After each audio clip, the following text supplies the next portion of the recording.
Hey everyone, welcome back to FT News. I'm Myra. After weeks of time travel, reincarnation, royal conspiracies, and heartbreaking sacrifices, My Royal Nemesis finally delivers the ending fans were desperately hoping for. The finale focuses on one huge question. Can Seo-ri save Se-gye without losing him forever? For most of the series, the answer seemed impossible. Every version of their story ended the same way. No matter the timeline, no matter the century, Seo-ri and Se-gye would fall in love, and Se-gye would eventually die. It felt like fate itself was determined to keep them apart. But episode 14 introduces one final chance to break that cycle. According to the shaman, everything goes back to the death of Prince Cheongheon in the past. If Seo-ri can prevent that tragedy, the chain of destiny linking every future death can finally be broken. The catch is devastating. Saving Prince Cheongheon means Seo-ri may never return to her own time. Knowing the risk, she chooses to do it anyway. This decision perfectly captures the core of her character. Rather than protecting her own future, she chooses to sacrifice everything for someone she loves. As the assassination attempt unfolds, Seo-ri throws herself into danger and takes an arrow meant for Prince Cheongheon. Instead of allowing history to repeat itself, she changes it. Both she and Prince Cheongheon fall into the water during the struggle. For a moment, it appears that Seo-ri may have died. The episode intentionally creates uncertainty about her fate. However, both survive. And more importantly, history has now changed. Back in the present day, the consequences become immediately clear. Se-gye wakes up alive. The timeline has finally shifted. The fate that had haunted them for generations has been broken. But there is still one problem. Seo-ri is nowhere to be found. Because her consciousness traveled back into the past, her present-day body remains unconscious. As a result, Se-gye experiences what may be the most emotional stretch of the entire finale. After finally surviving, he is forced to face the possibility that he may have lost Seo-ri forever. The show spends considerable time exploring his grief and desperation. Then comes another major revelation. While studying a painting created by Lee Hyun, Se-gye suddenly begins recovering memories from his previous life. He remembers their connection. He remembers their shared history.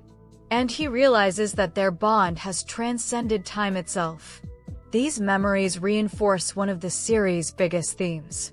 No matter the century or circumstances, Seo-ri and Se-gye always find each other. Their love survives every obstacle. Thankfully, the show does not leave viewers heartbroken for long. Eventually, Seo-ri returns to the present. Exactly how this happens is not explained particularly clearly. In fact, many viewers may find the time travel mechanics a little confusing. But emotionally, the message is simple. Her sacrifice worked. She changed destiny. And because of that, she is finally able to reunite with Se-gye. The reunion gives fans the happy ending they were hoping for from the very beginning. For the first time, they are together without death hanging over them. Without curses. Without reincarnation complications. Without fate threatening to separate them. Just as importantly, the historical timeline also receives its own happy ending. Dansim gets to remain with Lee Hyun. This means both versions of the central romance receive closure. Instead of one timeline winning and another losing, the finale allows everyone to find happiness. Of course, this creates some logical questions. If Seo-ri and Se-gye were always destined to find each other across lifetimes, how can both couples now exist simultaneously? The show never really provides a concrete answer. But My Royal Nemesis clearly prioritizes emotional satisfaction over strict rules. And for most viewers, that choice works. The ending is less interested in explaining every detail and more interested in rewarding the audience's emotional investment. Beyond the romance, the finale also highlights the show's deeper message about sacrifice. The key difference between the original timeline and the new one is not magic. It is choice. In the original version of events, Prince Cheongheon died because fear and manipulation influenced important decisions. In the new version, Seo-ri willingly sacrifices herself to save another person.